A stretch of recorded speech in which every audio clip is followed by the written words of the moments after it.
Brother good morning. Good morning sister. Om Shanti. Om Shanti. குஷி குஷியா இருக்கீங்களா? குஷி குஷியா இருக்கேன் sister.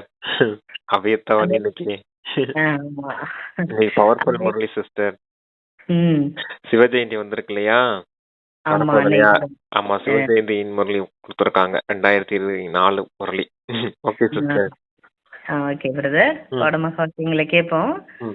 Om Shanti. 23/2/2025 revised date 17/2/2004. காலை முரளி அவ்யக்த பக்தாதா மதுபன். அனைவருக்கும் ஒத்துழைப்பு கொடுங்கள், சகயோகியாக மாற்றுங்கள், எப்போதும் இடைவிடாது களஞ்சியம் இருக்கட்டும் அப்படின்னு அப்பா தலைவர் கொடுத்துருக்காங்க. எல்லாருக்கும் ஒத்துழைப்பு கொடுங்க, சகயோகியா மாற்றுங்க, இடைவிடாத களஞ்சியம் இயங்கட்டும் அப்படின்னு சொல்லியிருக்காங்க. Okay sister. ஒத்துழைப்பு கொடுத்தோம்னா சகயோகியா மாறிடுவாங்க. ஆமா, ஒத்துழைப்பு கொடுங்க, சகையாக மாற்றுங்கள். மாற்றுங்கள். களஞ்சியம்ன்றது என்னன்னா நம்மளுடைய குணங்கள் எல்லாமே கஜானா போல சேமிப்பா இருக்கு இல்லையா? ஞானம், குணம், சக்தி எல்லாமே அதான் களஞ்சியம். அது எல்லாத்தையும் கொடுக்கணும் மற்றவங்களுக்கு அப்படின்னு சொல்லியிருக்காரு. Okay sister. இன்று பாப் தாதா சிஎம் தன்னுடன் குழந்தைகளின் சிறப்பான பிறந்த நாளான சிவஜெயந்தியை கொண்டாட வந்துள்ளார். குழந்தைகளான நீங்களும் தனது பரலௌகீகம் மற்றும் அலௌகீக தந்தையின் பிறந்த நாளை கொண்டாட வந்துள்ளீர்கள். தந்தை குழந்தைகளின் பாக்கியத்தை பார்த்து ஆஹா என்று மகிழ்ச்சி அடைகின்றார். ஆஹா, எனது பாக்கியவான் குழந்தைகளே, தந்தையுடனே உலகின் இருளை அகற்ற அவதரித்த குழந்தைகள், முழு கல்பத்திலும் இது போன்ற பிறந்த நாள் எவருக்குமே வருவது இல்லை. பரமாத்மா தந்தையுடன் இணைந்து கொண்டாடுகின்றீர்கள். இந்த அலௌகீக அதி உன்னதமான தனித்துவம் வாய்ந்த பிறந்த நாளை பக்த ஆத்மாக்களும் கொண்டாடுகின்றனர். அதாவது சிவஜெயந்தி இல்லையா? அதான் தந்தை குழந்தைங்களுடைய பிறந்தநாள் கொண்டாட வந்திருக்காரு, குழந்தைங்க தந்தையோடைய பிறந்தநாள் கொண்டாட வந்திருக்காங்க. இப்படிப்பட்ட பிறந்தநாள் கல்பத்திலேயே எப்பவும் கொண்டாடுறது கிடையாது, இப்ப மட்டுமே கொண்டாடுறீங்க. பக்தர்கள் கூட இந்த உன்னதமான பிறந்த நாளுடைய நினைவார்த்தமா அவங்களும் கொண்டாடுறாங்கன்னு சொல்றாரு சிஸ்டர். ஆத்மாக்களும் கொண்டாடுகின்றனர். ஆனால் குழந்தைகளான நீங்கள் சந்திப்பை கொண்டாடுகின்றீர்கள். பக்த ஆத்மாக்கள் மகிமை பாடுகின்றார்கள், மகிமையும் செய்கிறார்கள், அழைத்து கொண்டிருக்கிறார்கள். பாப்தாதா பக்தர்களின் மகிமையும் கூக்குரலையும் கேட்டு அவர்களுக்கும் வரிசைக்கிரமமாக பாவனைக்கான பலனை தருகின்றார். ஆனால் பக்தர்களுக்கும் குழந்தைகளுக்கும் இடையே வேறுபாடு உள்ளது. நீங்கள் செய்த சிரேஷ்ட கர்மம் மற்றும் சிரேஷ்ட பாக்கியத்தின் நினைவை நன்றாகவே கொண்டாடுகின்றனர். எனவே பாப்தாதா பக்தர்களின் பக்தியின் லீலைகளை பார்த்து அவர்களுக்கு வாழ்த்துக்களை தெரிவிக்கின்றார். ஏனெனில் நினைவார்த்தத்தை மிக நன்றாகவே காப்பி எடுத்துள்ளனர். அவர்களும் இந்த நாளில் விரதம் இருக்கின்றனர். தற்காலிகமாக அல்பகால அன்ன ஆகாரத்தில் தூய்மையை கையாளுகின்றனர். நீங்கள் முழு தூய்மையை விரதம் மேற்கொள்கின்றீர்கள். ஓகே, அதாவது குழந்தைங்க தந்தை கிட்ட சந்திப்பு கொண்டாட வந்திருக்கீங்க. பக்தர்கள் புகழ் மற்றும் மகிமைப்படுத்திக்கிட்டு இருக்காங்க. அந்த பக்தர்கள் உங்களுடைய நினைவார்த்தமா நீங்க சிரேஷ்டமான கர்மா செய்தீங்க, அந்த பாக்கியத்தை உருவாக்குனீங்க, அதனுடைய நினைவு சின்னமா அவங்களும் புகழ் பாடிக்கிட்டு மகிமை செய்துட்டு இருக்காங்க அப்படின்னு சொல்றாரு. அடுத்து என்ன சொன்னாரு? அல்பகால அன்னாகாரத்தில் தூய்மை இருக்குன்னா, ஆனா நீங்க சிரேஷ்டமான முழு தூய்மையை எடுக்கிறீங்க அப்படின்னு. ஆமா ஆமா, அவங்க ஆகாரம் அன்னாகாரத்துல மட்டும் தூய்மையா இருக்காங்க. நீங்க ஆகாரம், விவகாரம் மற்றும் வார்த்தைகள் மற்றும் செயல்கள்ல தூய்மையை கடைபிடிக்கிறீங்க அப்படின்னு சொல்றாரு. முழுமையான தூய்மை, எண்ணம், சொல், செயல் எல்லாத்துலயும் தூய்மையை கடைபிடிக்கிறீங்க இல்லையா? அதான் உங்களுடைய நினைவார்த்தமா பக்தர்கள் அவங்க வெறும் அன்ன ஆகாரத்துல மட்டும் தூய்மையை கடைபிடிக்கிறாங்க அப்படின்னு சொல்றாரு. தந்தைக்கும் முழுமையா உங்களுக்கு ஆஸ்தியை கொடுக்கறாரு. நீங்க எண்ணம், சொல் தூய்மையா இருக்கிறதுனால அவங்க வெறும் அன்னத்துல சில குறிப்பிட்ட கால அல்பகால விஷயங்கள் செய்யறதுனால அல்பகால பிராப்தியான அந்த பாவனைக்கு மட்டும் பலன் கொடுக்கறேன் அப்படின்னு சொல்லியிருக்காரு சிஸ்டர். பக்தர்களுக்கு அதுதான் வேறுபாடு, பக்தர்களுக்கும் குழந்தைகளுக்கும் இடையே வேறுபாடுமே அதுதான் அப்படின்னு சொல்லியிருக்காங்க. விவகாரம், வார்த்தை, முழு தூய்மையை மேற்கொள்கின்றீர்கள். இதில் ஆகாரம், விவகாரம், வார்த்தை, செயல் யாவும் பிறவி முழுவதும் விரதம் மேற்கொள்கின்றீர்கள். ஆகவே பக்தர்களின் புத்தியும் குறைந்தது இல்லை, நினைவினை நன்றாகவே காப்பி செய்கின்றனர். சங்கமயுகத்தில் வாழ்நாள் உள்ள மட்டிலும் மனம், சொல், செயலில் தூய்மையாக வாழ்ந்தே ஆக வேண்டும். ஆகவே பக்தர்களின் புத்தியும் குறைந்ததல்ல, பக்தியில் நன்றாகவே காப்பியை செய்துள்ளனர். நீங்கள் அனைவரும் வீணானவற்றை சமர்ப்பணம் செய்துவிட்டு சக்திசாலி ஆகி உள்ளீர்கள். ம். அதாவது தனது தூய்மையற்ற வாழ்வை சமர்ப்பணம் செய்துள்ளீர்கள். உங்கள் சமர்ப்பணத்தின் நினைவாக பலியும் தருகின்றார்கள். ஆனால் தன்னை பலியிடுவதில்லை, ஆட்டை பலி தருகின்றனர். ம். பாருங்கள் எவ்வளவு நன்றாக காப்பி செய்துள்ளனர். ஆட்டை ஏன் பலி தருகின்றார்கள்? இதனையும் நன்றாகவே காப்பி செய்துள்ளனர். ஆடு என்ன செய்கின்றது?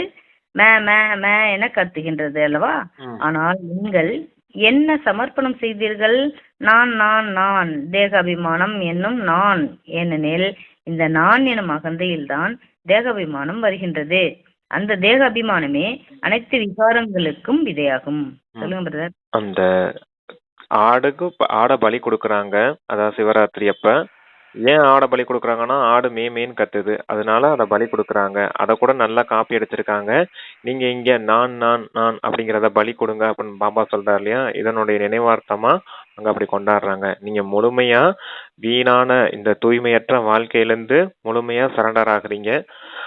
அவங்க வெறும் அந்த ஆடை மட்டும் பலி கொடுக்குறாங்க அப்படின்னு சொல்றாரு சிஸ்டர். தூய்மையற்ற வாழ்க்கை, நான்கிறத தூய்மையற்ற இந்த விஷயங்கள்ல இருந்துலாம் இந்த நான்கிறத பலி கொடுக்குறீங்க, அவங்க ஆட்டை பலி கொடுக்குறாங்க அப்படின்னு சொல்றாரு. இங்க நான்கிற தேக அபிமானம் தான் எல்லா விகாரங்களுக்கும் மூல காரணமா இருக்குது. அதனால அந்த விதையை பலி கொடுக்க சொல்றாரு அப்பா.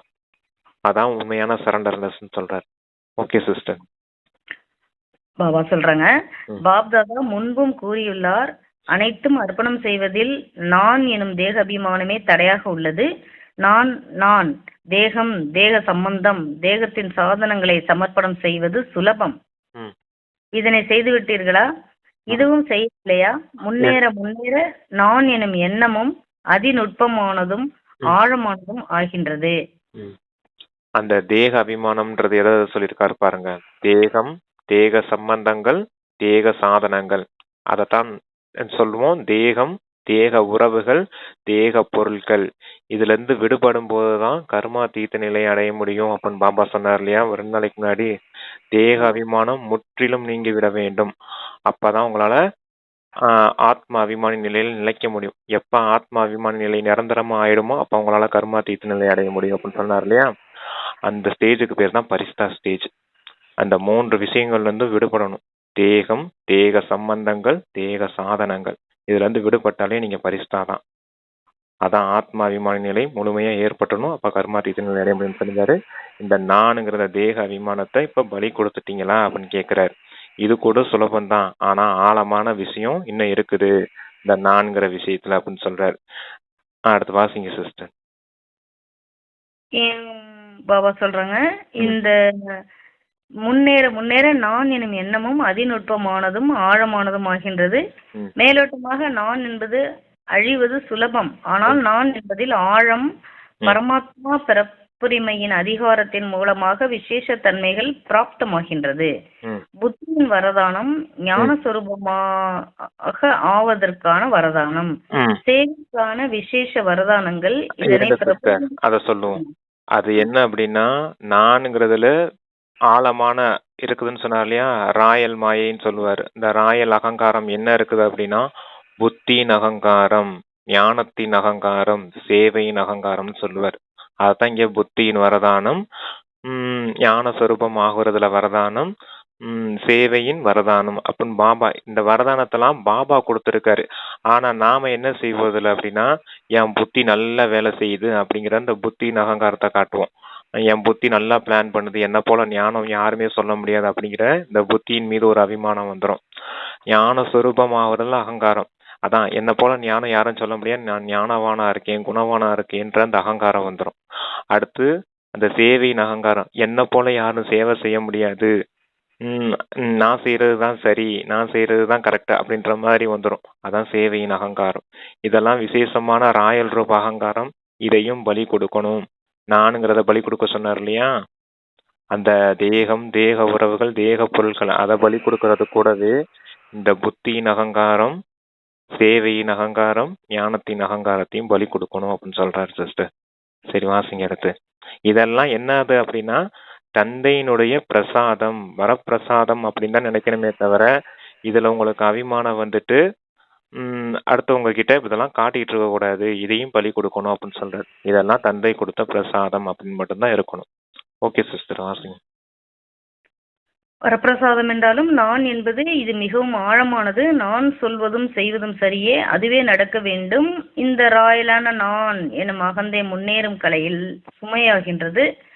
ஆகவே பாபா கூறுகிறார், நான் என்பதை சமர்ப்பணம் செய்யுங்கள். நான் என்பதும் இல்லை, எனது என்பதும் இல்லை. பிரபுவின் வரப்பிரசாதம், பிரபுவின் வரதானம், பிரபுவின் விசேஷ தன்மைகள். ஆகவே உங்கள் அனைவரும் அத சொன்னார் பாத்தீங்களா? பிரபுவின் வரதானம், பிரபுவின் வரப்பிரசாதம், பிரபுவின் விசேஷ தன்மைகள் அப்படின்னு தான் நீங்க புரிஞ்சுக்கிடணும். அதை விட்டுட்டு எல்லாம் எனக்கு தான் தெரியும் அப்படின்னு ஆடாதீங்க அப்படின்னு சொல்ல வர்றதுக்கு தான் அந்த நானுங்கிற தேக அபிமானத்தை விட்டுட்டு தந்தை தந்த பிரசாதம் அப்படின்னு மட்டுமே இருக்கணும் அப்படிங்கிறார். ஞானம் தந்தை கொடுத்தது, திவ்ய புத்தி தந்தை கொடுத்தது, சேவைக்கு தந்தை நிமித்தமாக்கியிருக்கார், சேவையும் தந்தையுடையது, எல்லாமே தந்தையோட விசேஷ தன்மைகளை தவிர என்னுடையது நான் எனதுங்கிறதே கிடையாதுங்க அப்படிங்கிறார். சரிங்க சிஸ்டர், வாசி. ஆகவே உங்கள் அனைவரது சமர்ப்பணமும் எவ்வளவு ஆழமானது, சோதனை செய்தீர்களா? எவ்வளவு ஆழமானதுன்னு பாருங்க. எல்லாமே இதெல்லாம் விட்டுட்டீங்களா அப்படின்னு கேக்குறாரு. சாதாரண நான், ராயலான நான் இரண்டையும் சமர்ப்பணம் செய்து விட்டீர்களா? அல்லது செய்து கொண்டு இருக்கிறீர்களா? செய்தே ஆக வேண்டும். நீங்களும் சாகத்தான் வேண்டும் என சொல்வீர்கள். ஆனால் இறப்பது என்பது இறைவன் மடியில் வாழ்வது, இது இறப்பது அல்ல. 21 பிறவிகளுக்கு தேவ ஆத்மாக்களின் மடியில் பிறப்பது. எனவே மிகவும் குஷியாக சமர்ப்பணம் ஆகின்றீர்கள். கதறுவது இல்லையே, இதை இல்லை, இதை பக்தியில் கூட கதற செய்யும் பலி ஏற்றவை ஆகாது. யார் ஒருவர் எல்லைக்குட்பட்ட நான் எனது என்பதை குஷியுடன் சமர்ப்பணம் செய்கிறார்களோ அவர்கள் பல ஜென்மத்திற்கும் ஆஸ்திக்கு அதிகாரி ஆகின்றனர். இந்த நான் எனத பலி கொடுக்கும் போது நாங்க சாக வேண்டியதா இருக்குமே பாபா அப்படின்னு சொல்லுவாங்க இல்லையா? அதுக்குதான் சொல்றாரு, சாகத்தான் வேண்டும், இது சாவது கிடையாது அப்படிங்கிறாரு. தந்தையின் மடியில் வாழ்வது அப்படின்னு சொல்றாரு. 21 பிறவிக்கு தேவ ஆத்மாக்களின் மடியில் பிறப்பது, சாவது கிடையாது. இறை தந்தையின் மடியில் வாழ்வது, 21 பிறவி தேவ ஆத்மாக்களின் மடியில் பிறப்பது அப்படின்னு சொல்றாரு. அப்ப எவ்வளவு விசேஷ தன்மை நிறைஞ்சதா இருக்குது. அதனாலதான் இந்த சாதாரண நாணையும் விட்டுருங்க, ராயல் ரூபா நாணையும் விட்டுருங்க அப்படின்னு சொல்றாரு. Okay sister. இந்த நான் எனத பலி கொடுத்துருங்க எவ்வளவு சூட்சமமா இருக்குது, ஆழமான ரகசியமா இருக்குது. இந்த பேராகிராஃபே முழுமையா அப்படியே ரவுண்டு பண்ணி வைக்கணும், எல்லாத்தையும் டபுள் அண்டர்லைன் பண்ணி வைக்கணும். எல்லா விஷயமும் இதுக்குள்ளதான் அடங்கியிருக்குது. சங்கம் முழு புருஷார்த்தமும் இதுக்குள்ளதான் இருக்குது. ஓகே சிஸ்டர், சரி வாசிங்க எடுத்து. அப்பா சொல்றாங்க, சோதனை செய்யுங்கள். எந்த ஒரு வீண் எண்ணம் சொல் செயல் யாவிலும் மாற்றத்தை மகிழ்வுடன் செய்கின்றீர்களா அல்லது வலுக்கட்டாயமாக செய்கின்றீர்களா? இருங்க சிஸ்டர் சொல்லிடலாம். அந்த கதற பலியிடுவதுன்னு சொன்னார் பாத்தீங்க இல்லையா? அது என்ன அப்படின்னா, இயல்பாவே அன்பாவே நீங்க மாறிக்கிறீங்களா, இல்ல கஷ்டப்பட்டு உழைப்பு செய்து மாறுறீங்களா அப்படின்ற மாதிரி கேக்குறாரு. ஏன்னா அந்த நான்கிறத பலி கொடுக்கும் போது சுலபமா இருக்குதா உங்களுக்கு, இல்ல கஷ்டப்பட்டு நீங்க அதை விடுறீங்களா அப்படின்னு கேக்குற. சுலபமா விடணும் அப்படின்னு சொல்றாரு. எதுக்காக? தந்தையின் அன்பினால சுலபமா விடக்கூடியதா இருக்குது அப்படிங்கிறாரு. அது சரி வாசிங்க சிஸ்டர், அதான் இங்கேயும் சொல்ல வர நினைக்கிறேன். வாசிங்க. விடணுமே அப்படின்னு ஒரு வலுக்கட்டாயமா மனசுல இருக்கக்கூடாது இல்ல அன்பா பாப்பா கிடைச்சிருக்காங்க, இது நமக்கு பாக்கியம் நினைச்சு விடுறீங்களா அப்படின்னு அந்த வித்தியாசத்தை நமக்கு சொல்றாங்க அப்பா. கடின உழைப்புடன் மாறுகின்றீர்களா? குழந்தைகள், நீங்கள் அனைவரும் தனது வாழ்வின் தொழிலாக வைத்திருப்பதே உலகை மாற்றுபவர், விஸ்வ பரிவர்த்தக். இதுவே பிராமணர்கள் உங்களது தொழிலாகும். இது உறுதி எனில் கையசையுங்கள். கொடி அசைக்கின்றீர்கள், மிக நல்லது. அனைவரும் கைகளில் வைத்துள்ள கொடியை அசைக்கின்றனர். சிவராத்திரியில அதனால கொடி வச்சிருக்காங்க. நீங்க முதல்ல விஸ்வ பரிவர்த்தக், உலகை மாற்றம் செய்பவர்கள் தான் உங்களுடைய தொழில். முதல்ல நீங்க இந்த நானுங்கிறத பலி கொடுத்தா தான் இந்த உலகமும் மாறும், நீங்களும் மாறுவீங்க, சுய மாற்றம் அடைஞ்சு உலக மாற்றம் ஏற்படும். அதனால உங்களுடைய டைட்டிலே என்ன? விஸ்வ பரிவர்த்தக் அப்படிங்கறதானே உங்க டைட்டிலு. உலகை மாற்றம் செய்பவர் அப்படித்தானே இருக்கீங்க. அதான் கையசைக்கிறாங்க குழந்தைங்க, அதான் கொடி நாள்லயே, அதனால கொடியும் அசைக்கிறாங்க போல. அதான் பாபாங்க சொல்றாரு. Okay sister.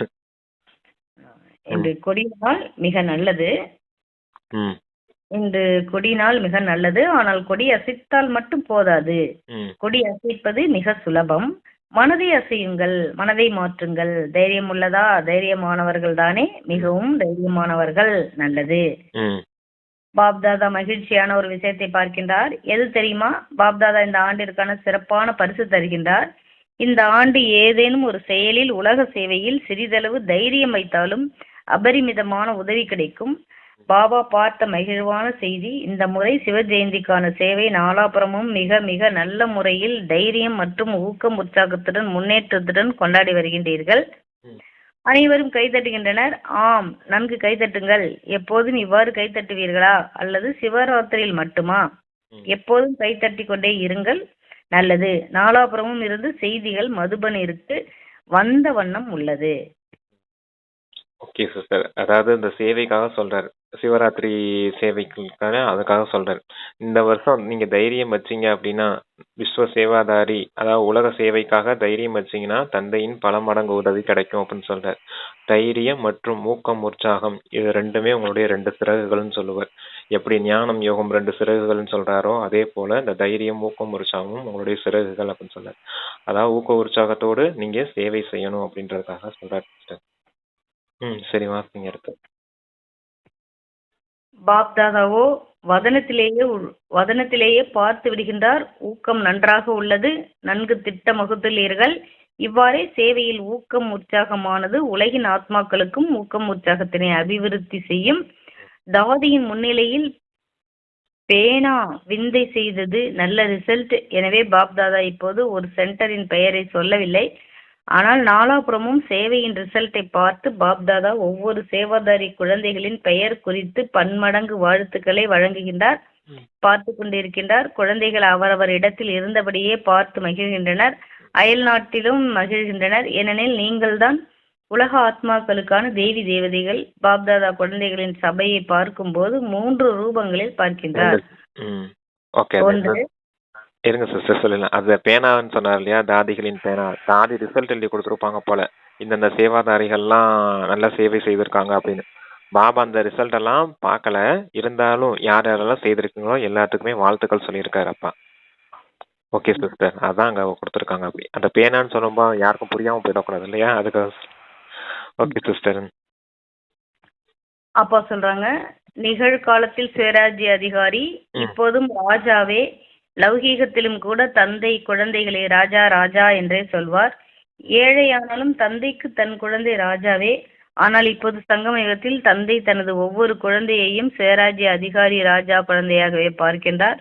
ராஜா தானே சுயராஜ்ய அதிகாரி, ராஜா தானே சுயராஜ்ய அதிகாரி, நிகழ்காலத்தில் சுயராஜ்ய அதிகாரி, நாளையும் விஸ்வராஜ்ய அதிகாரி. துவாபர யுகத்திலிருந்து கலியுக கடைசி வரையிலும் பூஜைக்கு உரியவர்கள், பூஜைக்கு அதிகாரிகள். இந்த 3 வடிவங்களில் ஒவ்வொரு குழந்தையும் பாபா பார்க்கின்றார்.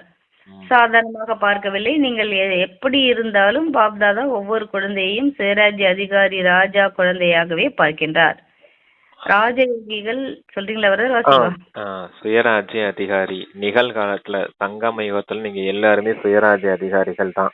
எப்படி லௌகீகத்துல கூட குழந்தைங்க தந்தைக்கு ராஜா செல்லம், ராஜா குழந்தைகள் தானே, அதே போல இங்க சங்கம யுகத்துல குழந்தைகளாகிய நீங்க எல்லாரும் ராஜயோகிகள் அப்படின்னா சுயராஜ்ய அதிகாரிகள் அப்படிங்கறத சொல்றாரு. அடுத்து நாளைக்கு எதிர்கால விஸ்வராஜ்ய அதிகாரி. யாரு சங்கம யுகத்துல சுயராஜ்ய அதிகாரியா வாழ்றாங்களோ அவங்க கண்டிப்பா எதிர்கால விஸ்வராஜ்ய அதிகாரியா வருவாங்க அப்படின்றது சொல்றாரு. அதான் சொர்க்கத்துல நீங்க இருக்கும்போது விஸ்வராஜ்ய அதிகாரியா அந்த உலகத்துக்கு எஜமானர்களா இருப்பீங்க. அடுத்து துவாபர யுகத்துல இருந்து கலியுகம் வரைக்கும் அந்த நேரத்துல பூஜைக்கு அதிகாரியா இருப்பீங்க அப்படின்னு சொல்றாரு சிஸ்டர். அதான் 3 ரூபத்துல இருக்கக்கூடிய குழந்தைகளை தந்தை பார்த்துட்டு இருக்கேன் அப்படின்னு சொல்றாரு. அப்பா சொல்றாங்க, ராஜயோகிகள் தானே இதில் யாரேனும் பிரஜா யோகிகள் இருக்கின்றீர்களா? பிரஜா யோகியா? இல்லை, அனைவரும் ராஜயோகிகள். ராஜயோகி என்றாலே ராஜா. அத்தகைய சுயராஜ்ய அதிகாரி குழந்தைகளின் பிறந்த நாளை கொண்டாட சுயம் தந்தையே வந்துள்ளார். பாருங்கள், நீங்கள் இரட்டை அயல் நாட்டவரும் பிறந்த நாளை கொண்டாட வந்துள்ளீர்கள். இரட்டை அயல் நாட்டவர் கை உயர்த்துங்கள். அனைத்திலும் தொலைதூரம் எது? அமெரிக்காவா? அதைவிட தொலைதூரம் எது? பாப்தாதா எங்கிருந்து வந்துள்ளார்? பாப்தாதா பரந்தாமத்திலிருந்து வந்துள்ளார். தந்தைக்கு குழந்தைகள் மீது அன்பு உள்ளதல்லவா? ஆக இந்த பிறந்த நாள் எவ்வளவு உயர்வானது! பகவானே வரவேண்டியுள்ளது. ஆம், பிறந்த நாள் பேனர் அனைத்து மொழிகளிலும் எழுதியதை காண்பிக்கின்றனர். நன்றாக செய்துள்ளீர்கள். பாப்தாதா அனைத்து தேசத்திலும் அனைத்து மொழிகளிலும் உள்ள குழந்தைகளுக்கு வாழ்த்துக்களை வழங்குகின்றார். சொல்றா சிஸ்டர். நீங்க ராஜயோகிகள் தானே, பிரஜா யோகிகள் இல்லையா? ராஜயோகினாலே என்ன அர்த்தம்? ராஜா பிளஸ் யோகி. ராஜாங்கிறது சுயராஜ்ய அதிகாரி அப்படிங்கறது தான் குறிக்குது. அந்த ராஜயோகிகள் தானே அப்படிங்கிறது. அடுத்து தந்தை பாருங்க எங்க இருந்து வந்திருக்காரு, பரந்தாமத்துல இருந்து வந்திருக்காரு. நீங்க அமெரிக்கால இருந்து வந்திருக்கீங்க அப்படின்னு சொல்றாரு. அமெரிக்கால இருந்து வந்தது தூரமா, பரந்தாமத்துல இருந்து வந்தது தூரமா அப்படின்னு கேக்குறாரு. அப்புறம் எல்லா குழந்தைகளும் பிறந்தநாள் வாழ்த்துக்களை அவரவர்கள் மொழியில எழுதி கொடுத்துருப்பாங்க போல. அந்த பேனரை பார்த்து தந்தையும் மகிழ்ச்சி அடைகிறேன் அப்படின்னு சொல்றாரு சிஸ்டர். ஏன்னா ஒவ்வொரு மொழியிலயும் அந்த லாங்குவேஜ் வித்தியாசமா இருக்கும் இல்லையா, ஹாப்பி பர்த்டேங்கிறது. அதை சொல்றாரு. ஓகே சிஸ்டர், அந்த மாதிரி பேனர் அடிச்சிருக்காங்க போல, அதை பார்த்து சொல்றாரு பாப்பா.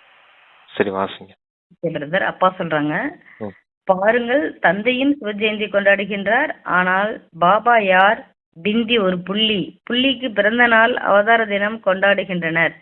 அனைத்திலும் உயர்ந்த வைரம் போன்ற பிறந்த நாள் யாருடையது? பிந்துவினுடையது. புள்ளியின் பிறந்த நாள் பிந்துவிற்கு எவ்வளவு மகிமை! எனவே பாப் தாதா சதா சொல்கிறார், 3 பிந்துவை சதா நினைவில் வையுங்கள். 3ஐயும் நன்றாக தெரிந்திருப்பீர்கள் அல்லவா? நீங்களும் பிந்து, பாபாவும் பிந்து, பிந்துவின் குழந்தை பிந்து. சிருஷ்டி எனும் நாடக மேடையில் செயல்புரிய வந்துள்ளீர்கள். இந்த சிருஷ்டி நாடக மேடை ஆக டிராமாவில் செய்த செயல், முடிந்த செயல். அதற்கு முற்றுப்புள்ளி வையுங்கள். சொல்லிடலாம். தந்தை எப்படி இருக்காரு? புள்ளியா இருக்காரு. புள்ளிக்கு பிறந்தநாள் கொண்டாடிட்டு இருக்கீங்க. புள்ளி அவதாரம் எடுத்திருக்காரு, அதனால நீங்க பிறந்தநாள் கொண்டாடிட்டு இருக்கீங்க அப்படின்னு சொன்னாரு. தந்தை இப்ப 3 புள்ளி வைக்க சொல்றாரு அவங்கள. நீங்களும் புள்ளி, ஆத்மாவும் புள்ளி, பரமாத்மா தந்தையும் புள்ளி, டிராமாவுக்கு முற்றுப்புள்ளி. இந்த 3 புள்ளி சொல்றாரு. ஆத்மா, பரமாத்மா, டிராமா. நீங்க இந்த நாடக மேடையில நடிக்கிறதுக்காக வந்திருக்கீங்க. அப்ப முடிந்த செயல் இருக்கு இல்லையா, இந்த போன செகண்ட் முடிஞ்சு போச்சு. அப்ப போன செகண்ட்ல ஏதாவது தவறு செய்தோம்னா அடுத்த செகண்ட் யோசிச்சுட்டு இருக்க கூடாது. டக்குன்னு டிராமால இருந்துச்சு நடந்துச்சுன்னு ஃபுல் ஸ்டாப் வச்சிடணும். அதான் டிராமாவுக்கு முற்றுப்புள்ளி அப்படின்னு சொல்றாரு. அதான் டிராமா நடந்திருக்குது அப்படின்னா ஏதோ நன்மைக்கு நடந்திருக்கு அப்படின்னு சொல்லிட்டு முடிச்சிடணும் அப்படிங்கறத சொல்றாரு. ஃபுல் ஸ்டாப் வச்சு முடிக்காம நீங்க கொஸ்டின் மார்க் போட்டு ஏன் நடந்துச்சு, ஏன் இப்படி நடந்துச்சு, எதுக்காக இப்படி நடந்துச்சுன்னு வீணான விஷயங்களை யோசிச்சுக்கிட்டே போயிடாதீங்க அப்படின்னு சொல்ல வர்றாரு அதுல. அதான் ஃபுல் ஸ்டாப் வைக்க சொல்றாரு.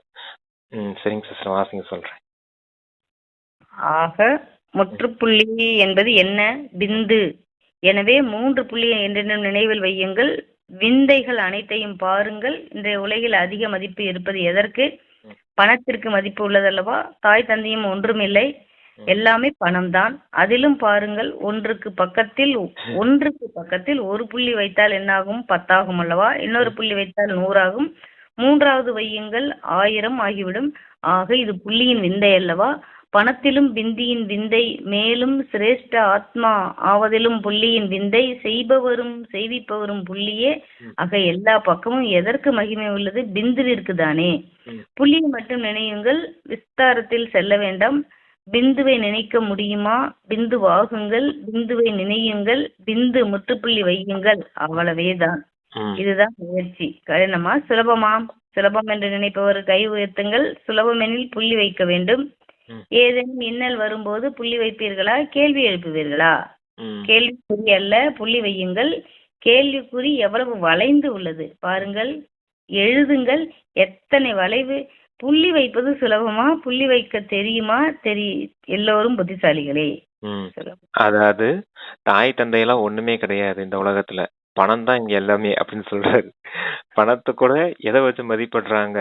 1 போட்டிருக்காங்க, 1 பக்கத்துல புள்ளி வச்சா 10 ஆயிடுது, பக்கத்துல இன்னொரு புள்ளி வச்சா 100 ஆயிடுது, 100 பக்கத்துல இன்னொரு புள்ளி வச்சா 1000 ஆயிடுது. அப்படி அடுத்தடுத்து புள்ளி வச்சுக்கிட்டே போனா அதனுடைய வேல்யூ அதிகமாகிட்டே போகுது இல்லையா? அப்ப பணத்துக்குள்ளுடைய மதிப்பும் இந்த புள்ளியை வச்சுதான் மதிப்பிடுது, அந்த சைவரை வச்சுதான் மதிப்பிடப்படுது. ஆத்மாவான நீங்க, பரமாத்மா தந்தை எல்லாமே அந்த டிராமாவுக்கு முற்றுப்புள்ளி எல்லாமே இந்த புள்ளியை வச்சுதானே மதிப்பிடப்படுது. அப்ப எவ்வளவு உயர்ந்த ஆச்சரியமான விஷயமா இருக்குது அப்படின்னு சொல்றேன். புள்ளி வைக்க தெரியுமா உங்களுக்கு, இல்ல கேள்விக்குறி வளைச்சிடுவீங்களா அப்படின்னு கேக்குறாரு. பாருங்க கேள்விக்குறி எவ்வளவு வளைஞ்சிருக்குது, சிம்பிளா சொல்றாரு. புள்ளினா டக்குன்னு ஒரு ஃபுல் ஸ்டாப் வச்சிடலாம். கேள்விக்குறினா அப்படி வளைஞ்சு வருது இல்லையா, எவ்வளவு தூரம் வளைஞ்சு போய் வருது அப்படிங்கிறாரு. அதான் வீணான கேள்விக்குறி. ஏன் சொல்லும் போது ஒரு கேள்விக்குறி வந்துரும் இல்லையா, கொஸ்டின் மார்க் வருது இல்லையா, கொஸ்டின் மாதிரி கேட்போம் இல்லையா, ஏன் இப்படி நடந்துச்சு, எப்படி இப்படி நடந்துச்சு, எதுக்காக இதெல்லாம் நடந்துச்சு அப்படின்றது குழப்பமா இருக்குது இல்லையா நமக்கு ஒரு நேரத்துக்கு. அதனாலதான் இப்படி இந்த கேள்விக்குறி, இந்த வீணான விஷயத்தை தான் இந்த கேள்விக்குறின்னு சொல்லுவார். அதைத்தானே நேற்று ஸ்லோகன்ல நம்ம சொல்லியிருந்தோம், வீணான விஷயத்துக்கு முற்றுப்புள்ளி வைக்கணும் அப்படின்னா டிராமா பாயிண்ட்டை யூஸ் பண்ணுங்க. டிராமால இருந்துச்சு நடந்துச்சு, டிராமால இருக்குது நடக்குது, டிராமால இருந்தது நன்மைக்கு தான் நடந்திருக்கும் அப்படின்னு ஃபுல் ஸ்டாப் வச்சிட்டீங்கன்னா முடிஞ்சு போச்சு வேலை. அதை விட்டு இப்படி ஏன் என்ன எதுக்குன்னு பின்னாடி போனீங்கன்னா அது உங்களை குழப்பத்துல சுத்தி விட்டுரும். அப்புறம் அந்த மாயை பின்னாடி வரும், அப்புறம் ராவணன் பின்னாடி வரும், அப்புறம் நல்லா பிடிச்சி அடிப்பவங்கள, அப்புறம் வீழ்த்திடுவான், தோல்வி அடைய வேண்டியது இருக்கும். அதனாலதான் இந்த கேள்விக்குறி வளைவுல போகாதீங்க எப்பயும் அப்படிங்கிறார். புற்றுப்புள்ளி வச்சிருங்க அப்படின்னு சொல்றாரு. Okay sister.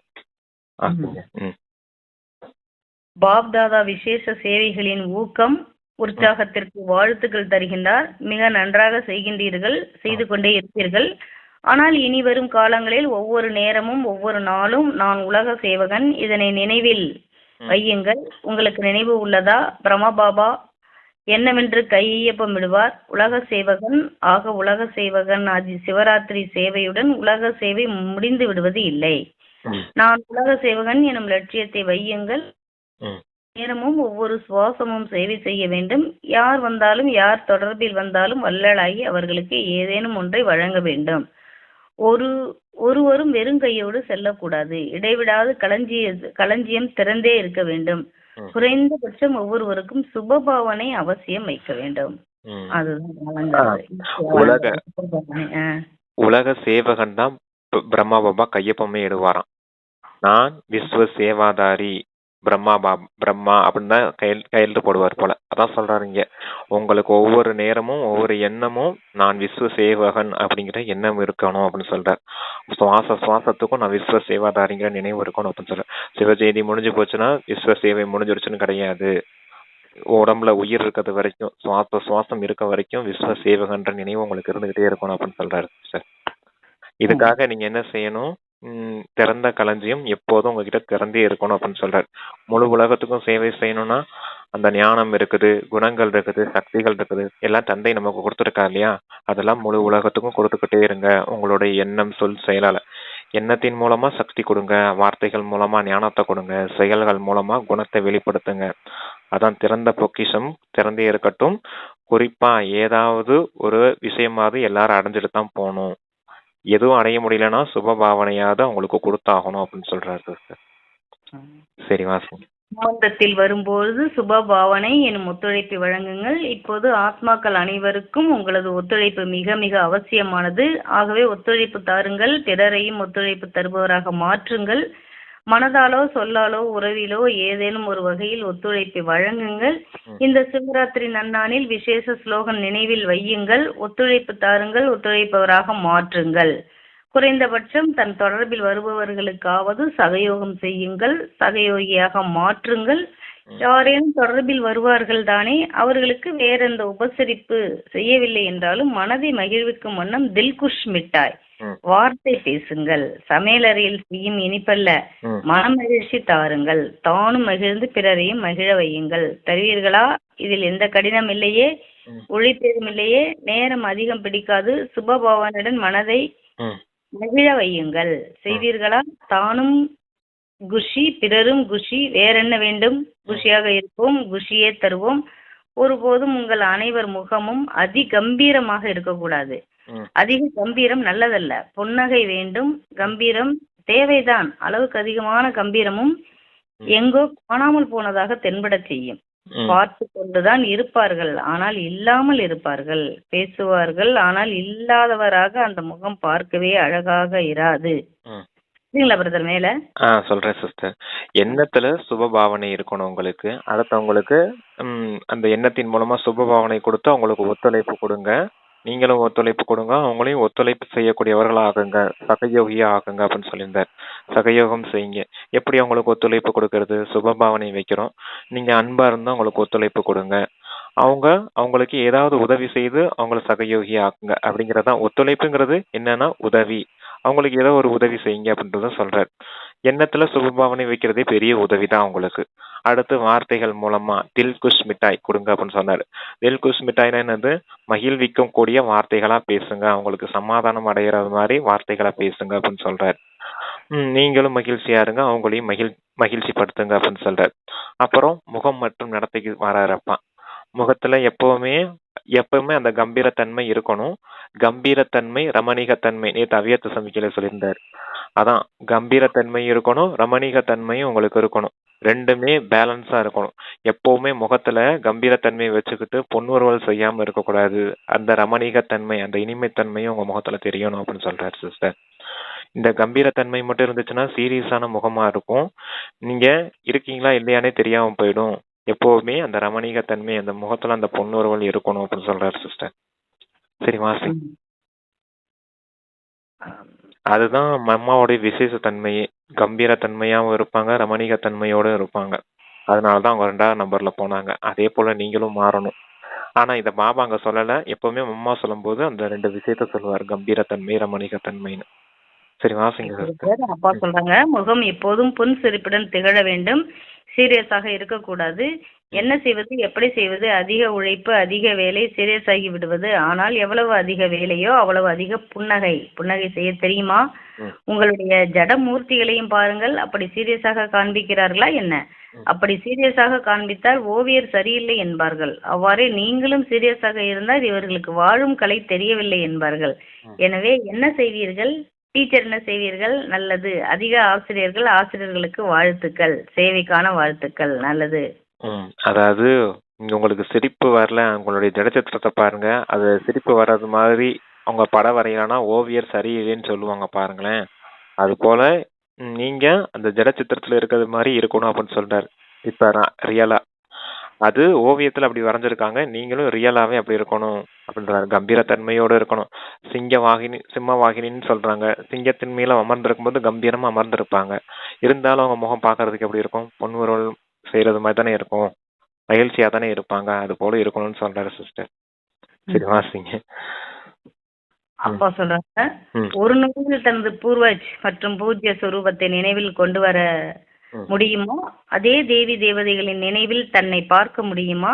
தேவி தேவதா எதுவாயினும் நான் பூர்வஜ் ஆத்மா. சங்கம் யுகத்தில் பூர்வஜ் நான், துவாபர யுகத்திலிருந்து பூஜைக்கு உரியவன், சத்தியுகம் திரேதாயுகத்தில் ராஜ்ய அதிகாரி.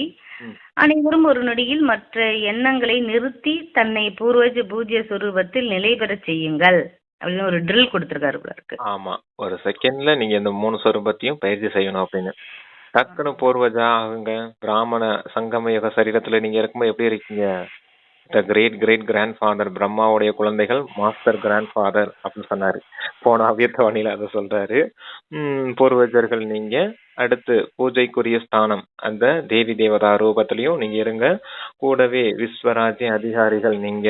உலகத்தின் தேவி தேவதைகளா இருக்கும் போது உலகத்தின் எஜமானர்களா இருந்தீங்க இல்லையா? அதத்தான் சொல்றாராப்பா. இந்த 3 சொரூபத்திலையும் பாருங்க இருக்கணும் நீங்க அப்படின்னு சொல்றாரு. ஒரு செகண்ட்ல எல்லா சங்கல்பத்தையும் நிறுத்தி உங்களுடைய இந்த ரூபத்துல இருங்க அப்படின்னு சொல்றாரு. Okay sister. அப்பா சொல்றாங்க, நாலாபரமும் உள்ள அலௌகிக தெய்வீக அவதாரம் செய்துள்ள குழந்தைகளுக்கு தந்தை மற்றும் குழந்தைகளின் பிறந்த நாள் ஆசிர்வாதங்கள் மற்றும் அன்பு நினைவுகள். திலாராம் பாபாவின் உள்ளத்தில் வலதுகரமாக சேவாதாரி குழந்தைகள் எப்போதும் இருக்கின்றனர்.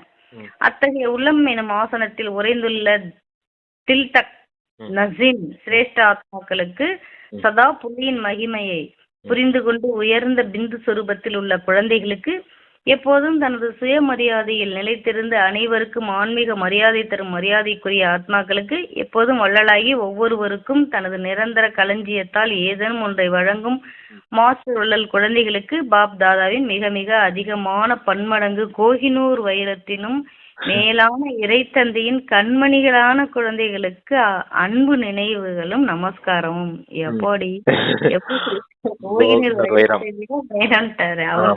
இருக்கிறதுனால அவருடைய கண்ணின் மணியா இருக்கும் இல்லையா? அதான் கோகினர் வைரம் தான் இந்த உலகத்திலே மிக சிறந்த வைரம், மிக உயர்ந்த வேல்யூபிள் டைமண்ட் அப்படின்னு சொல்றாங்க. அதை விட மிக உயர்ந்த என்னுடைய கண்மணிகளுக்கு அன்பு நினைவுகள் அப்படின்னு சொல்லியிருக்காரு. மற்ற எல்லா விஷயமும் நம்ம மேல மொழியில சொல்லியிருக்கோம். எல்லாம் டீட்டெயில்ல அப்ப எல்லாத்தையும் ஸ்டார்ட்டா கொடுத்துருக்காரு இங்க. Okay sister. அப்பா வரதானம் கொடுக்கறாங்க. ஒவ்வொரு சக்தியையும் கட்டளைப்படி நடத்தும் மாஸ்டர் படைப்பாளர் ஆகுக. மாஸ்டர் கிரியேட்டர்ங்கிற சமான்ல இருங்க. எல்லா சக்திகளையும் கட்டளைப்படி நடத்துங்க அப்படின்னு சொல்லியிருக்காரு. சரி வாசம். எந்த சக்தி வேணும் நம்ம கூப்பிடுறோமோ அந்த சக்தி அப்ப வந்து நிக்கணும். ஆமா. கட்டளைப்படை நடத்தும் மாஸ்டர் படைப்பாளர் ஆகுக. செயலை ஆரம்பிக்கும் முன்பே செயலுக்கேற்ப சக்திகளை வரவேற்பு செய்யுங்கள். ம். எஜமானாகி கட்டளையிடுங்கள். ஏனெனில் சர்வ சக்திகளும் நமது கரங்களாகும். ம். உமது கரங்கள் உங்களது கட்டளையின்றி எதுவும் செய்ய இயலாது. ம். பூமி சக்திக்கு கட்டளையிடுங்கள். செயலை வெற்றிகரமாக முடியுங்கள். வெற்றி உமதே நிச்சயம். மாறாக கட்டளையிடுவதற்கு பதிலாக முடியுமா முடியாதா என பயந்தால் கட்டளையிட முடியாது. எனவே மாஸ்டர் படைப்பவராகி ஒவ்வொரு சக்தியையும் கட்டளைப்படி செயல்படுத்தி பயமற்றவர் ஆகுக. அதாவது காளி அந்த மகிஷாசுர மர்தினி ரூபத்துல 8 கைகளை காமிச்சிருப்பாங்க. அந்த 8 கைகளும் 8 சக்திகள்னு சொல்லுவார். அஷ்ட சக்திகள் நமக்கு இருக்குது இல்லையா, அஷ்ட சக்திகள். அதான் இங்க சக்திகள் எல்லாமே உங்களுடைய கரங்கள் அப்படின்னு சொல்றாரு. உங்களுடைய கைகள் எப்படி உங்களுடைய கட்டளை இல்லாம எந்த ஒரு காரியமும் செய்யாது, அதே போல சக்திகளும் கூட உங்க கைகள் போலதான். சக்திகளுக்கு கட்டளை இருங்க, அதை செயல்பாட்டுல கொண்டுட்டு வாங்க, வெற்றி அடைஞ்சிருவீங்க அப்படின்னு சொல்றாரு. பொறுமை சக்திக்கு கட்டளை இடுங்க, அதை செயல்ல கொண்டுட்டு வாங்க, வெற்றியாளர் ஆயிடுவீங்க அப்படின்னு சொல்றாரு.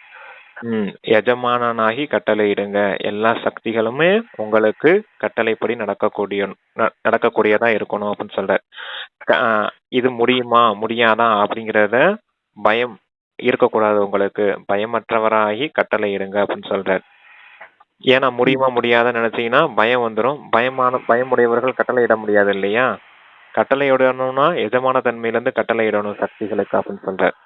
அதனால்தான் நீங்க மாஸ்டர் படைப்பவர், சக்திகளையே நான் படைக்கக்கூடியவன், நான் உருவாக்கக்கூடியவன். அந்த சக்திகளை அதெல்லாம் என் கையில கண்ட்ரோல்ல இருக்குது அப்படின்றத நினைவு வச்சுக்கிட்டு செயல்ல கொண்டுட்டு வாங்க அப்படின்னு சொல்றாரு. ஓகே சிஸ்டர், அப்பதான் உங்களை யாருன்னு சொல்ல முடியும், மாஸ்டர் படைப்பவர்னு சொல்ல முடியும். உங்களுடைய சக்திகள்லாம் உங்க கட்டளை கீழ்ப்படிந்து நடக்கணும் அப்படின்னு சொல்றாரு. அப்பா ஸ்லோகன் சொல்றாங்க, அடைக்கலம் வழங்கும் வள்ளலை பாபாவை வெளிப்படுத்தி அனைவருக்கும் பாதுகாப்பு வழங்குங்கள். அடைக்கலம் வழங்கும் வள்ளல் பாபாவை வெளிப்படுத்தி அனைவருக்கும் பாதுகாப்பு வழங்குங்கள் அப்படின்னு சொல்லியிருக்காங்க. Okay sister. சமிகை ஏகாந்த பிரியனாகி ஒற்றுமை மற்றும் ஏகாக்கிரதா மனம் புத்தி ஒருமுகம் நிலையில் இருங்கள். கண்டுபிடிப்பாளர் ஒன்றை கண்டுபிடிக்க ஏகாந்தமாக செயல்படுகின்றனர். இங்கு ஏகாந்தம் என்பது ஒருவர் நினைவில் மூழ்குவது ஆகும். வெளி உலக ஈர்ப்பில் இருந்து தனித்து இருக்க வேண்டும். ஒரு தனி அறையில் மட்டும் ஏகாந்தமாக அமர்வதில்லை, மனமும் ஏகாந்தமாக வேண்டும். மனதின் ஏகாக்கிரதா என்பது ஒருவர் நினைவில் நிலைப்பது, ஒருமுகமாதல், இதுவே ஏகாந்தம். அதான் கண்டுபிடிப்பவர்கள் எப்படி தனிமையில இருந்து ஒவ்வொரு விஷயத்தையும் கண்டுபிடிக்கிறாங்க, அதே போல இங்க தனிமைங்கிறது தந்தையோடு இணைந்து இருக்கணும், தந்தை கிட்ட அந்த ஏகாந்தம் இருக்கணும், தனிமையில இருக்கணும் அப்படின்னு சொல்றது. உள்நோக்கு முகமுடையவராகி தந்தையின் நினைவுல இருக்கிறது தான் ஏகாந்தம் அப்படின்னு சொல்றது. தனி அறையில அமர்ந்திருக்கிறது விஷயம் கிடையாது. நீங்க உங்களுடைய மனம் ஏகாந்தத்துல இருக்கணும். அந்த மனம் ஒருமுகப்பட்டு, மனம் புத்தி ஒருமுகப்பட்டு தந்தை நினைவிலே மூழ்கி இருக்கிறதுக்கு பேர் தான் ஏகாந்தம் அப்படின்னு சொல்லியிருக்காரு சிஸ்டர். ஓகே, அப்போ நமக்கு வந்து ஸ்ரீமத்ல நல்லா தெரியும்னாலும் இந்த முரளியில எந்த ஸ்ரீமத்தை ஏதாவது வெளியிட்டு இருக்காங்க? நானுங்கிற தேக அபிமானம். தேக அபிமானம்னா என்னன்னு முதல்ல குழந்தைங்க தெரிஞ்சுக்க வேண்டிய விஷயம் இருக்குது. ஏன்னா அபிமானம் வெறும் அகங்காரம் மட்டும் நம்ம நினைச்சுக்கிறோம். நானுங்கிற தேக அபிமானம்ன்றாரு. தேக அபிமானம்னா தேகம், நானுங்கிற உணர்வும் கூடவே தேக உறவுகள் இருக்காங்க, அதான் தேக சம்பந்தம்னு சொல்லியிருக்கு. அம்மா அப்பா கணவன் மனைவி குழந்தைகள் எல்லாமே தேகத்தின் உறவுகள் தான். அவங்க எல்லாருமே தேக சம்பந்தங்கள் தான். இவங்க மீது ஏதாவது ஒரு பற்று இருந்துச்சுன்னா கூட அதுவும் இந்த அபிமானத்தின் கணக்கு தான்.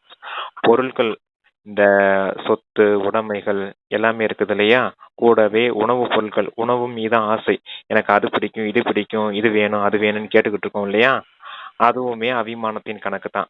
எனக்கு இந்த உணவு பிடிக்கும்ன்றதே உங்களுக்கு இருக்கக்கூடாது, அதைத்தான் மொத்தமாவே செத்துருங்க அப்படின்னு சொன்னாரு பார்த்தீங்க இல்லையா. இங்க சாவது கிடையாது, இறைவன் மடியில வாழ்வது அப்படின்னு சொல்லியிருந்தார் இல்லையா. அதான் விஷயம்.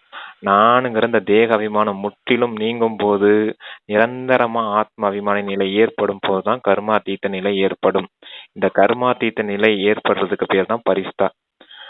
எப்ப நீங்க பறக்க முடியும்னு சொல்றாரு பாத்தீங்கன்னா, இந்த விஷயம் இருக்குது இல்லையா, தேகம், தேக உறவுகள், தேக பொருட்கள், இதுல இருந்து நீங்க முற்றிலும் விடுபடும் போதுதான் உங்களால பறக்கவே முடியும். மனம் புத்தி அது வரைக்கும் இதை பிடிச்சு வச்சுக்கிட்டே இருக்கும். தேகத்தை பிடிச்சு வைக்கும், உறவுகளை பிடிச்சு வைக்கும், சம்பந்தத்தை பிடிச்சு வச்சுக்கிட்டே இருக்கும். இதுல இருந்து விடுபட்டுச்சுன்னா மனம் போத்தி ஆட்டோமேட்டிக்கா பறக்க ஆரம்பிச்சிடும். அந்த பறக்கிறதுக்கு பேர் தான் பரிஸ்தா அப்படின்னு சொல்றதாப்பா. அதுதான் பரிஸ்தா ஸ்டேஜ், கர்மாதீத ஸ்டேஜ். ஓகேவா? இதுல இருந்து விடுபட்டுட்டீங்கனாலே நீங்க அவ்வியத்த பரிஸ்தாவும் உங்களுடைய சம்பூர்ண நிலையை அடைஞ்சிருவீங்க. அதனால தான் அந்த பேராகிராஃபை மொத்தமா ரவுண்டு பண்ண சொல்லியிருந்தோம். சரி, அது ரொம்ப முக்கியமான விஷயம் சிஸ்டர். அப்புறம் 3 புள்ளி சொன்னார் இல்லையா? ஆத்மாவும் புள்ளி, பரமாத்மாவும் புள்ளி, டிராமாவுக்கு முற்றுப்புள்ளி. கொஸ்டின் மார்க்குக்கு பின்னாடி போகாதீங்க. ஏன் நடந்துச்சு, எப்படி நடந்துச்சு, இப்படி இல்லாம நடக்கும் அப்படிலாம் கேள்விக்குறி வச்சுக்கிட்டே போயிடாதீங்க. டிராமால இருந்துச்சு நடந்துச்சுன்னு ஃபுல் ஸ்டாப் வச்சிருங்க. அப்புறம் அந்த 3 சொரூபத்தை சொல்லியிருந்தார் இல்லையா? சுயராஜ்ய அதிகாரி, இன்றைய சுயராஜ்ய அதிகாரி, நாளைய விஸ்வராஜ்ய அதிகாரி, துவாபர கலியுகத்துல பூஜைக்கு அதிகாரி. இதுதான் முக்கியமான விஷயம் சிஸ்டர். அப்புறம் ஒத்துழைப்பு கொடுங்க. ஒரு நினைவு வச்சு அதுக்கு பக்கத்துல வந்து 0 சேர்த்துட்டே போனீங்கன்னா அந்த பண மதிப்பை பத்தி சொல்லியிருந்தாரு இல்லையா? அதே போல நினைவு அதுக்கு பக்கத்துல நடப்பது எல்லாத்தையும் நம்ம அதை எதுக்கு சொல்றோம்னா பாபாங்கிற ஒரு நினைவுல வந்து எல்லாத்தையும் முற்றுப்புள்ளி பக்கத்துல வச்சுட்டே போனோம்னா எப்படி மதிப்பு பண மதிப்பு ஏறுதோ அது போல நமக்கு வந்து சிரேஷ்டமான என்ன காரியங்கள் நல்லா இருக்கும் அப்படின்னு சொல்ல வர்றாரு. இல்ல, ஆத்மான்னு ஒரு புள்ளி வச்சீங்கன்னா அப்பா ஒரு மார்க் போடுவார். ஒரு மார்க்னா பதுமம்னு சொல்றாரு. ஆத்மா நினைவு புள்ளிக்கு முன்னாடி ஒண்ணுக்கு வேணும்ல, அந்த ஒண்ணுக்கு பாபாங்கிற ஒரு நினைவு, அதுக்கு பக்கத்துல ஆத்மா புள்ளி, பரமாத்மா புள்ளி, டிராமா புள்ளி வச்சுட்டு போங்க. அந்த ஒண்ணு வேணும்ல முன்னாடி. ஆமா, ஓகே. புள்ளி வச்சுக்கிட்டே இப்படி ஆத்மா, பரமாத்மா, டிராமா இப்படி வரிசையா புள்ளி புள்ளி புள்ளியா வச்சுக்கிட்டே போனீங்கன்னா அது வேல்யூ ஜாஸ்தி ஆகிட்டே போகும்னு சொல்றாரு. 1 அடுத்து 10 வருது, 10 100 அப்படி வந்துகிட்டே இருக்கு இல்லையா? அது போல புள்ளி வச்சுக்கிட்டே போனீங்கன்னா உங்க வேல்யூ ஜாஸ்தி ஆகிட்டே போகும்னு சொல்றாரு. அப்புறம் எண்ணத்துல சுபபாவனை இருக்கணும், வார்த்தையில அந்த மகிழ்ச்சி தன்மை இருக்கணும், முகம் மற்றும் நடத்தையில அந்த கம்பீரத்தன்மை, ரமணிகத்தன்மை இருக்கணும் அப்படின்னு சொல்லியிருந்தாரு சிஸ்டர். எல்லாமே கம்பீரத்தன்மையும் கடினத்தமா காட்டும், கொஞ்சம் கம்பீரத்தன்மையோட இனிமையா புன்முறுவல் இருந்துகிட்டே அந்த ரமணிகத்தன்மை இருக்கணும்.